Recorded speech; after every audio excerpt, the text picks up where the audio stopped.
Hello lovelies. So welcome to my channels. I'm Enzy if you're new to my channel. And today I am bringing to you a video that I find very essential. Sorry if I'm echoing. My new setup is coming, but don't worry. For the time being, we have to work with the white boring background, but it's cool. So today I'm bringing to you tips for your first cruise. I'm breaking this video up into two parts. So I have before you leave, and then the second video when you're on board ship, like when you're on the ship. However, we're just gonna jump right into it. I don't want to make this video super long. And yeah, be sure to follow me on Twitter at makeuplover24.yt for like video updates. But it's cool. Anyways, let's jump right into the video. So before you leave, I have my notes written down on my iPad and we're just gonna jump right into it. So number one, it's kind of obvious, but save your money ahead of time. Here's why. There's so many different costs that come into play, like going to the airport, you're gonna wanna get something to eat, I'm sure. Thing to eat, you're gonna have to pay for a taxi to get to where we had to pay for a taxi to get to where we were. So we needed money for that. We had to have, you're gonna need money to tip the person once you get to the cruise port that is gonna be taking your luggage. You're gonna want to, bring a lot of pocket change, but then also calculate like how much money you wanna take and spend on like souvenirs and stuff. In that same token, I recommend if you're gonna be using your card, which I think is just way better. I mean, most of the place that you're going to is gonna be touristy, so they'll take cards. Talk to your bank first, so that way they don't lock your card for fraud, because that would not be fun. So I think that that's very essential. Just make sure you talk to your bank first. If you're like banking with a bank that has an app, usually there's like a little portion where you can put like where you're traveling to, the time frame, whatever, so they know in advance and they're not gonna like lock your card. And it's really simple and quick. And then start thinking about the Wi-Fi plans and the drinking plans and any additional costs that you like look up and look into that'll be coming on your card. I know with Carnival they have a sail and sign card, and basically on the boat you literally don't pay for cash for really anything except for that. Like your cash is on your sail and sign card. So you're really not using cash or money until like you're off the boat. But it's still important to, plan for that. So definitely I recommend saving money, and you start saving up just so you can have pocket change. I think it's always important to travel with a little bit more money than you're going to spend. All right, number two, work out and get prepared physically. I say this because my biggest fear was going on the cruise, because I know it's unlimited food literally everywhere. My biggest fear was coming back looking like the Michelin Man. So what I recommend doing, I started working out 2 weeks before. I worked out and ate pretty decently. I worked out a lot more the second week, the very first week of the 2 weeks before I left. And then the last week it was more just eating better. But that really, really helped. You wanna be 99% of the time on the boat, you're gonna be on the deck during the day. You're gonna be by the pool. You're not gonna be wearing a lot of clothes. So you wanna be comfortable and confident in the body that you're in. And if you already are, then you can just skip that tip, because Tip number three, pack at least the day before, the night before you leave.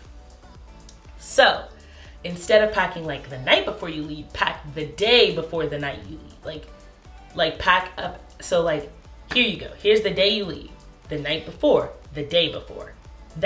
Pack the day before that. Have your suitcase completely done and packed.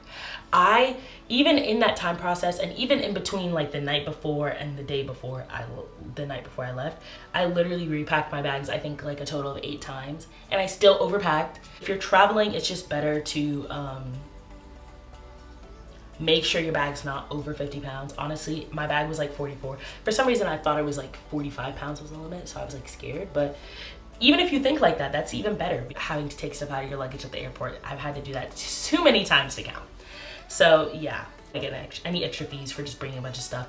When you're only gonna be on a boat for 5 days or less, if not more, you wanna pack smarter, not heavier. In your carry-on, here's what you need to do. Pack a boat outfit.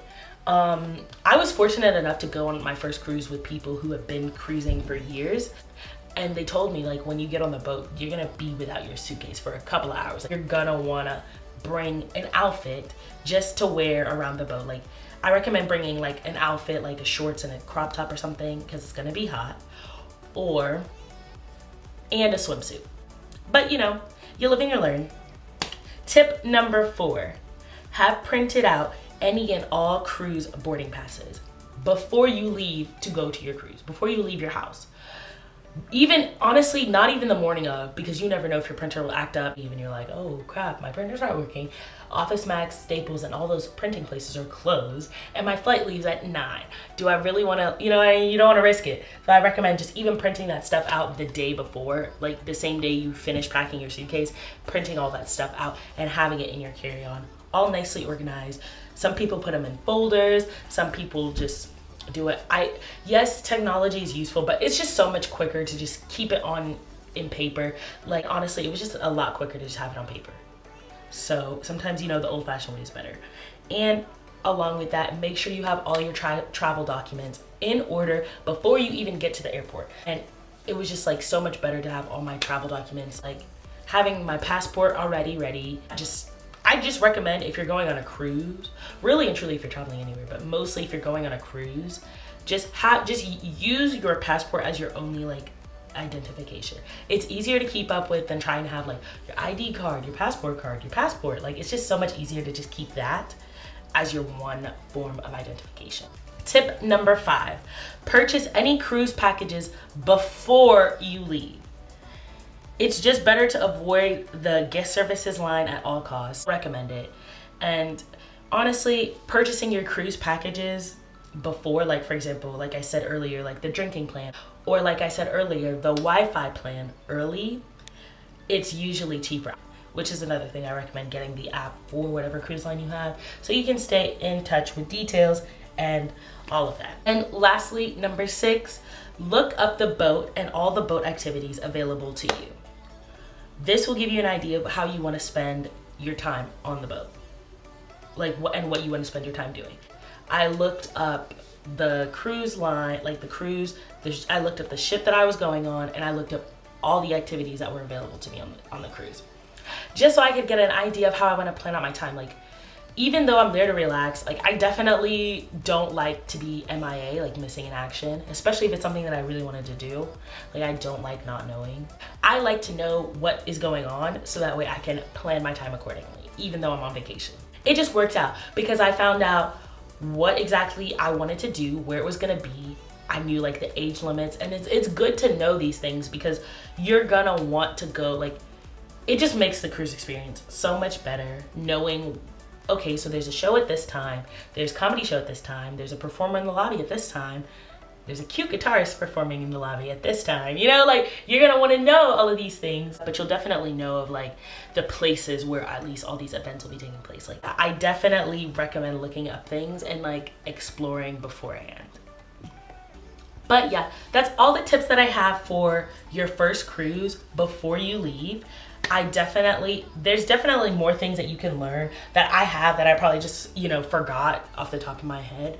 But I just kind of wanted to give you guys some tips that I did, and it made my cruise experience that much easier. Like, sometimes it's easy for people to be like, why are you trying to plan so much? Because you want to maximize your time. You want to live smarter, not harder. And life's already hard enough. So, you know, you want to plan for your vacation. Honestly, had I not done any of these things, I think my cruise experience would have been worse, like terrible. But because I did all of these things and I had people around me who had been on cruises before, you know, to kind of give me a heads up, to give me an idea of what I want to do in preparation for X, Y, and Z, it just helped. So I hope you guys all enjoyed this video. Be sure to stay connected with me in the comments and on my Twitter. Definitely just stay connected with me on Twitter. My Twitter's right here on the screen. Be sure to like, comment, and subscribe. And comment any other questions that you have, or like things about your first cruise experiences that you want to share with the people, because I definitely love feedback. I really hope this helped you guys. I hope you guys enjoy your day, and I'll talk to you later. Love you, mean it.